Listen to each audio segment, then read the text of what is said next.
mungkin ini ada ungkapan bahwasanya orang yang berpuasa itu ada tingkatan-tingkatannya.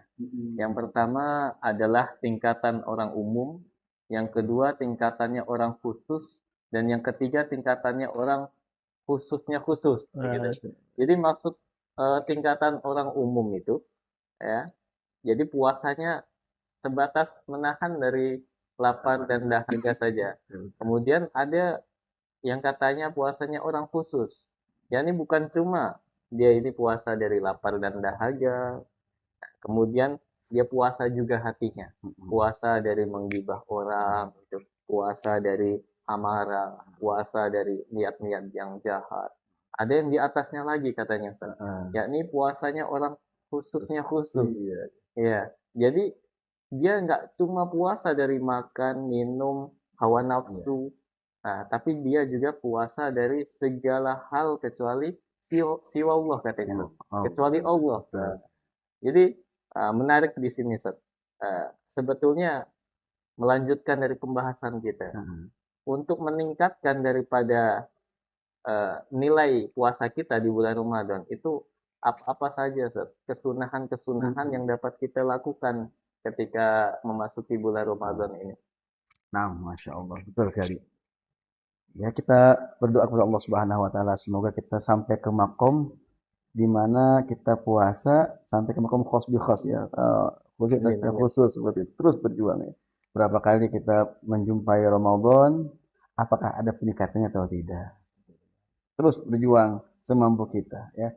Memohon kepada Allah agar diberikan kemampuan. Nah, oleh karenanya jemaah sekalian, saya dan seluruh pemirsa, betul ada beberapa sunnah-sunnah.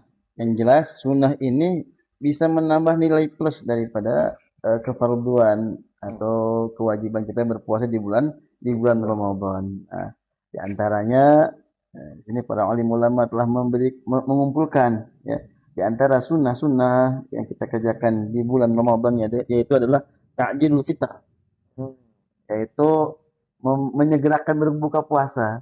Bahkan di Indonesia ini di tengah-tengah kita makanan minuman yang kita buat untuk puasa dinamakan takjil. Takjil. Ada berburu takjil. Banyak yang nonis berburu takjil. Ya aslinya itu takjil fitr itu ya mempercepat berbuka puasa. Nah, maksudnya bukan dalam artian sebelum waktu berbuka kita buka enggak, tapi ketika kita sampai waktunya berbuka puasa, kita menyegerakan untuk berbuka. Nah, dan takjil ini pun simpel aja, Ustaz. Simpel. Jadi enggak mesti yang namanya takjil itu enggak mesti adanya berbagai macam jenis makanan atau mungkin beragam minuman. Justru kesunahan dalam takjil ini yang baginda Nabi SAW beliau sampaikan yaitu dengan kurma. Kurma itulah sebaik-baiknya takjil. Sebaik-baiknya sesuatu yang untuk berbuka puasa. Nah, bagaimana kalau tidak ada kurma?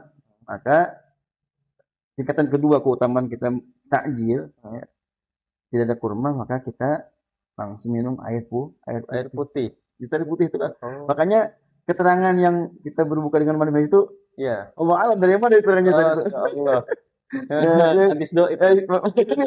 Dari mana itu? Masya Allah.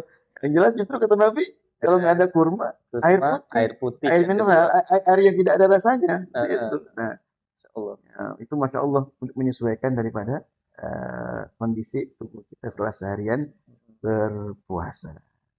Kemudian di antara sunnah-sunnah yang lainnya yaitu takhiru sahur, ya, mengakhirkan waktu sahur. Nah, barangkali yang kita bangun jam 2, jam 1 seperti itu.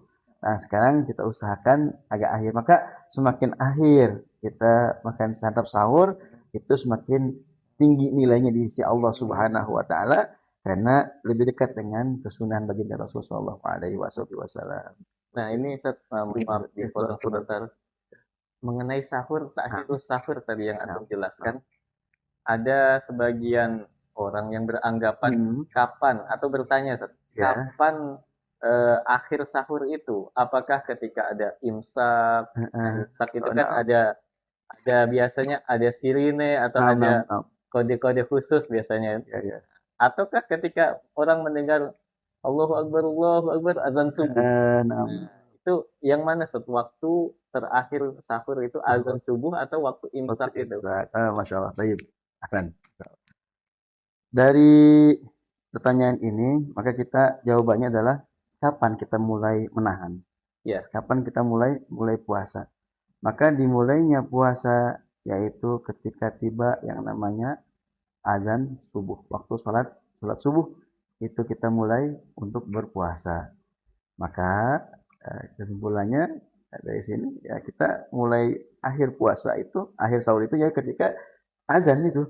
Itu akhir sekali berakhir waktu sahur. Kemudian kenapa ada imsak? Ini Masya Allah ikhtiar untuk kehati-hatian. Kehati-hatian. Barangkali ya mungkin waktu imsak itu waktu berhenti kita makan berat, kemudian sisakan 10 menit sebelum azan. Itu untuk kita beres-beres, bersih-bersih, minum-minuman ringan, makan buah-buahan sebelum tiba waktu azan subuh. Takutnya ketika kita makan azan subuh, wah udah harus berhenti nih, harus selesai. Hanya bingung. Nah, ini makanya kebijaksanaan para alim ulama dibuatlah yang namanya waktu imsak supaya kita lebih nyaman dalam santap sahur. Seperti itu, Ustaz. Masya Allah. Kemudian Ustaz, lanjut lagi tadi ya. Kita sampai ke sahur, takhirus sahur di antara sunnah-sunnah Ramadan agar kita menambah poin di ibadah puasa kita yaitu iksar minas shadaqah. Nah, kita perbanyak yang namanya sodakoh. Nah, sodakoh. Ya, baik dengan harta, dengan badan. Jadi sebagaimana saya sampaikan, itu produktif dalam segala hal. Seperti itu. Dan selanjutnya itu tarkus syahwat al-mubahah. Meninggalkan syahwat-syahwat yang dibolehkan. Ini menarik. Berarti ada syahwat yang dibolehkan, ada syahwat yang tidak dibolehkan. Gimana? Jadi syahwat yang tidak dibolehkan itu kaitannya dengan sabda baginda Rasul sallallahu alaihi wasallam, "Rubba min sha'imin laisa min siyamihi illa al-ju' wal 'atas." Tidak sedikit orang yang berpuasa tapi puasanya isi Allah SWT tidak dapat nilai apapun. Hanya sekedar menahan haus dan dahaga dan lapar saja seperti itu. Kenapa? Karena mereka mengerjakan syahwat yang dilarang oleh agama, ya, itu. Matanya tidak dijaga, lisannya tidak dijaga. Kan syahwat tuh enak kita ngomongin orang jiwa, ya kan? Kalau di mata turun, kita bunyi-bunyi gitu. Nggak terasa. Nah, itu dia. Itu syahwat yang mahrumah, yang tidak diperbolehkan, yang nggak boleh itu imam. Nah, itu bisa menggugurkan daripada ibadah puasa, pahala puasa seperti itu. Ada lagi syahwat yang mubah yang dibolehkan. Apa itu? Tidur sepanjang hari. Boleh, atau silahkan. Tadi kita bahas ya, tidur. Tapi justru yang tadi saya bilang itu motivasi. Kalau ada qaul tidur orang yang puasa itu ibadah, bagaimana kalau ibadah? Itu motivasi supaya powerful. Kita mengisi waktu dalam sepanjang bulan Ramadan untuk ibadah kepada Allah Subhanahu wa taala. Nah, justru itulah kita tinggalkan. Banyak tidur ya, banyak nongki-nongki yang nggak jelas atau mungkin goleran itu bahasa Sunda ya. Golernya nggak ini. Kalau saya malah beranggapan begini, tidurnya orang yang berpuasa itu dinilai ibadah. Ketika bangunnya dinilai maksiat. Maksudnya gimana? Ketika dia bangun itu matanya nggak bisa dijaga, mulutnya nggak bisa dijaga, lebih baik dia tidur. Betul juga. Seperti puasa yang terdiri dari beberapa tingkatan tadi. Mungkin ini tingkatan yang terakhir. Daripada bangunnya maksiat, dia tidur. Tapi itu untuk tingkatan iman atau puasa yang tingkatan terakhir tadi juga sampaikan. Jadi itu untuk menyelamatkan diri ya. Sebagaimana tidurnya sebelum kafir. Seperti itu. Nah, tapi itu tadi poinnya kembali lagi. Ya, kita menyiapkan perkara-perkara yang syahwat yang dibolehkan. Maksudnya nonton drakor itu mungkin dibolehkan ya selama itu tontonannya tidak ada maksiat ya. Anak muda nih, mabar. Justru kalau kita tinggalkan itu insya Allah menambah poin daripada kualitas puasa kita. Nah, kemudian yang paling penting adalah di antara sunnah-sunnah puasa itu al-iksar min tilawatil Quran al-mudarasati. Memperbanyak baca Al-Quran dan belajar Al-Quran. Seperti itu. Dan menjaga lisan daripada perkataan-perkataan yang buruk. Dan insya Allah yang bisa menambah daripada poin nilai puasa kita. Seperti itu. Anda coba menambahkan dari beliau tentang mengawalkan berbuka. Mungkin yang dimaksud dengan mengawalkan berbuka ini pastinya setiap kita yang berpuasa ini Ustaz pasti ingin cepat-cepat berbuka. Kalau bisa ajan asar terbuka, kita ini mau awal nih. Tapi maksudnya seperti ini. Kadang ketika kita ini terlalu semangat untuk beribadah di bulan suci Ramadan, karena di bulan Ramadan ini Allah tidak cuma menurunkan hidayah bagi kita, tetapi Allah menurunkan taufik juga kepada kita. Apa itu hidayah? Nah, hidayah itu berupa petunjuk. Tetapi tidak semuanya orang diberi taufik oleh Allah Subhanahu wa taala. Contoh, ketika di bulan-bulan lain petunjuk datang berupa azan. Tetapi belum tentu semua orang ini berangkat untuk menunaikan sholat. Betul. Tapi di bulan Ramadan kaki kita diringankan oleh Allah Subhanahu wa taala ketika mendengar azan, kita mulai langsung berangkat ke masjid untuk menunaikan sholat. Nah, ini adalah bukti Allah memberikan taufiknya, Allah yang menggerakkan hati kita untuk selalu beribadah kepada Allah Subhanahu wa taala. Nah, berkaitan tadi dengan menyegerakan berbuka. Biasanya kan kita ketika mendengar azan langsung ke masjid. Nah, sebaiknya kita mengambil kesunahan. Ada orang yang buru-buru ke masjid, jadi dia tidak sempat berbuka, Ustaz. Dia tidak sempat berbuka, langsung berangkat ke masjid, kemudian setelah sholat, baru dia balik ke rumah, berbuka puasa. Nah, ini yang dimaksud bagaimana kita diambil kesunahannya untuk menyegerakan berbuka. Minimal, seperti yang beliau sampaikan, minum air putih. Minum air putih, kalau kita punya kurma, tapi insya Allah sekarang ini banyak yang jual kurma, Ustaz. Baik offline maupun online banyak kurma. Tinggal kita mau memilih jenisnya. Banyak buka kedai Ramadan. Banyak buka kedai Ramadan. Nah, maksudnya seperti yang disampaikan tadi, sebenarnya yang disampaikan oleh beliau tentang fenomena berbukalah dengan yang manis, maksudnya adalah kurma. Karena kan kurma ini kan manisnya alami. Seperti Ana ini kan manis alami. Masya Allah. Tanpa gula. Nah, tanpa pemanis buat. Tapi Ustaz, ketika orang itu berbukalah dengan yang manis-manis, yang ada di pikiran mereka kolak, es buah, es campur, nah yang banyak dijual-jual di kedai Ramadan, itu yang dimaksud mereka seperti itu. Maka bukan kesalahan, tetapi salah dalam mengambil angle sudut pandang. Kalau Anda melihat salah mengambil sudut pandang, bahwasanya yang disunahkan itu adalah tidak ada hal yang patut dicontoh atau yang baik dicontoh selain dari tingkah laku dari baginda Nabi Muhammad SAW. Maksudnya yang manis ini adalah kurma, karena kurma ini udah jelas tadi, kurma ini adalah manis sifatnya tanpa gula sintetis dan sebagainya. Nah, ketika kita bukan tak boleh saja kita menggunakan berbuka dengan yang manis-manis, kolak dan sebagainya. Tetapi kadarnya saja harus kita jaga, karena sesuatu yang berlebihan ini tidak baik. Karena memang sesuatu yang berlebihan itu memang tidak baik. Bisa saja nanti kita bawa penyakit gula darah. Karena esensi dari puasa tadi kita ini disuruh bertakwa.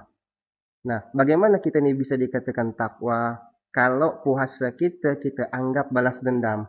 Aku nih seharian tidak makan nih. Pokoknya kalau buka, aku pengen kolak, aku pengen rujak, aku pengen buah ini, buah itu dan sebagainya. Akhirnya berbuka puasa sifatnya balas dendam nih, Ustaz. Nah, ini yang tidak boleh. Nah, jamak takhir dia. Memindahkan dia jamak takhir. Jadi makan sarapan pagi tadi udah diganti dengan sahur. Jadi makan siangnya dijadikan satu dengan makan malam. Semuanya dihabiskan. Nah, tadi kami ulangi lagi masalah tentang kesunahan untuk berbuka. Jadi sebelum kita berangkat ke masjid, alangkah baiknya kita minum air putih, kemudian kita ambil 1 atau 2 kurma, kemudian kita langsung berangkat ke masjid. Jangan sampai kita meninggalkan sunnah karena saking semangatnya kita untuk berangkat ke masjid tadi, Ustaz. Nah, di situ maksudnya dari menyegerakan berbuka. Kemudian fenomena-fenomena yang ada di masyarakat yang disampaikan beliau itu sangat benar. Banyak dari kita berpuasa tetapi cuma mendapat merasakan dan lapar dan haus saja. Lisannya tidak dijaga, matanya tidak dijaga, hatinya tidak dijaga, langkahnya masih tetap langkah kemaksiatan, tangannya tetap tangan kemaksiatan. Maka itu tidak ada poinnya di sisi Allah Subhanahu wa taala. Maka kita ketika kita berpuasa, benar kata beliau, harus totalitas. Totalitas dalam mengerjakan dan meninggalkan. Nah, kadang kita ini cuma mengerjakan saja tetapi lupa meninggalkan. Mengerjakan tetapi lupa meninggalkan. Mengerjakan dan meninggalkan. Konsepnya seperti itu. Mengerjakan dan meninggalkan. Supaya memang puasa kita, ibadah kita benar-benar murni diterima oleh Allah Subhanahu wa taala, dan goalnya kita menjadi hamba yang bertakwa. Di Syawal nanti kita kembali ke fitrah. Fitrahnya manusia itu adalah ketika manusia baru lahir, fitrahnya adalah suci, Ustaz. Nah, begitu juga ketika kita berhasil melewati puasa hari demi hari, melaksanakan ibadah, mendapat ampunan dari Allah Subhanahu wa taala, kita kembali ke fitrah seperti bayi yang baru lahir. Nah, kira seperti itu, Ustaz.